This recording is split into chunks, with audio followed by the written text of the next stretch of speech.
Kearifan lokal dalam kuliner Indonesia. Indonesia dikenal sebagai negara yang kaya akan budaya, tradisi, dan keanekaragaman hayati. Dari Sabang hingga Merauke, setiap daerah memiliki kekhasan tersendiri, termasuk dalam hal kuliner. Kuliner tradisional bukan hanya soal cita rasa.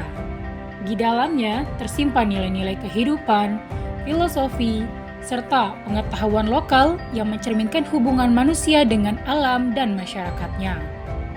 Kearifan lokal dalam kuliner tercermin dari cara masyarakat memanfaatkan sumber daya alam secara bijak. Bahan-bahan diambil dari alam sekitar, diolah dengan teknik tradisional, dan disajikan dengan penuh makna sosial dan spiritual. Setiap makanan memiliki kisah tentang gotong royong, rasa syukur, hingga pelestarian budaya. Salah satu bentuk kearifan lokal yang menarik untuk dikaji adalah juadah dari Kabupaten Padang Pariaman, Sumatera Barat. Juadah bukan hanya makanan khas daerah, tetapi juga cerminan nilai-nilai luhur masyarakatnya, mulai dari kebersamaan, spiritualitas, hingga pelestarian alam. Melalui video ini, kita akan mengenal lebih dekat filosofi dan makna budaya di balik juadah Pariaman sebagai warisan kuliner Indonesia.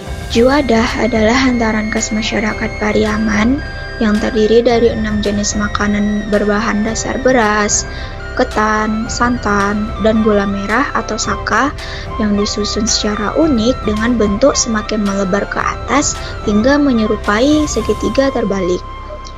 Juadah ini merupakan hantaran wajib yang dibawa oleh keluarga perempuan pada saat menjalang ke rumah keluarga laki-laki. 6 jenis makanan itu terdiri dari yang pertama adalah waji, di mana berbahan beras ketan, saka, dan santan. Beras ketan dikukus dan dimasak seperti membuat ketan, kemudian disisihkan. Saka dan santan dimasak sampai kental, lalu gabungkan dengan ketan yang disisihkan tadi dan dimasak sampai matang, hingga berwarna kehitaman. Jenis makanan kedua ada kipang, berbahan beras ketan, gula merah, dan gula pasir. Beras ketan direndam kurang lebih 1 malam, lalu dikukus seperti membuat ketan, dan ketan dijemur selama 2 hari sampai kering. Kemudian digoreng hingga kembang. Saka itu direbus dengan air hingga kental. Setelah itu dimasukkan ketan yang sudah digoreng tadi ke dalam adonan saka, lalu dimasak hingga kering dan matang. Jenis makanan ketiga ada jalapio, berbahan dasar tepung beras putih, tepung ketan, kelapa, dan minyak goreng. Cara memasaknya yaitu yang pertama, santan dimasak sampai mendidih, kemudian santan dimasukkan ke dalam tepung ulet sedikit demi sedikit. Kemudian panaskan minyak di penggorengan beserta cetakan dan tuangkan adonan ke cetakan, lalu digoreng sampai mengembang atau matang. Yang keempat, ada rambut-rambut atau tukwe, berbahan dasar tepung beras putih, tepung ketan putih, gula pasir, minyak goreng, garam, dan vanili. Cara memasaknya, yang pertama, tepung beras, tepung ketan, vanili, warna, dan garam diaduk sampai merata.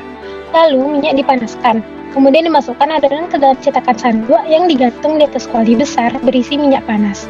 Lalu dimasukkan adonan ke dalam cetakan tadi. Sesekali cetakan dipukul-pukul agar adonan keluar dengan encer dari cetakan. Kemudian dimasak dengan minyak yang panas dengan teknik memutar. Yang kelima, ada alu atau kue sangkok, berbahan dasar beras ketan dan saka. Saka itu gula merah. Beras ketan disangrai hingga matang, setelah itu ditumbuk dan ditambahkan saka yang sudah diiris. Lalu dicampur adonan sampai merata sehingga berwarna putih berbintik merah dan dikukus hingga matang. Yang terakhir atau jenis keenam yaitu kanji, berbahan dasar beras ketan, kelapa, saka, dan garam.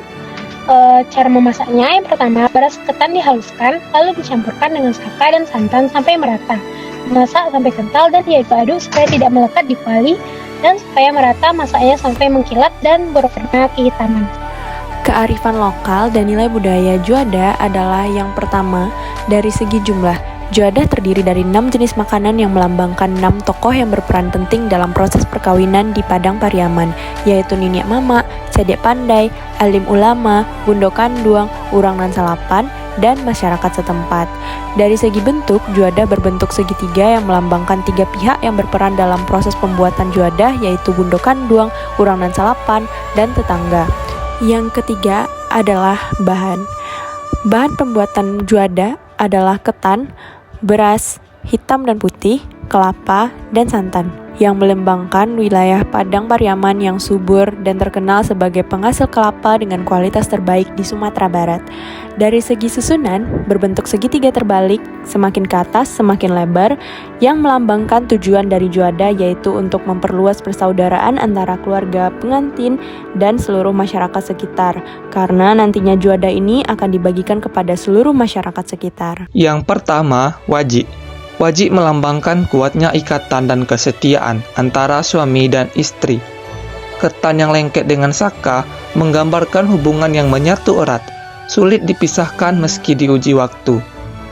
Kalau sudah bersatu, jangan mudah terpisah. Begitulah wajik mengingatkan kepada kita bahwa pernikahan harus dijaga dengan komitmen dan keutuhan hati agar tidak mudah retak oleh cobaan.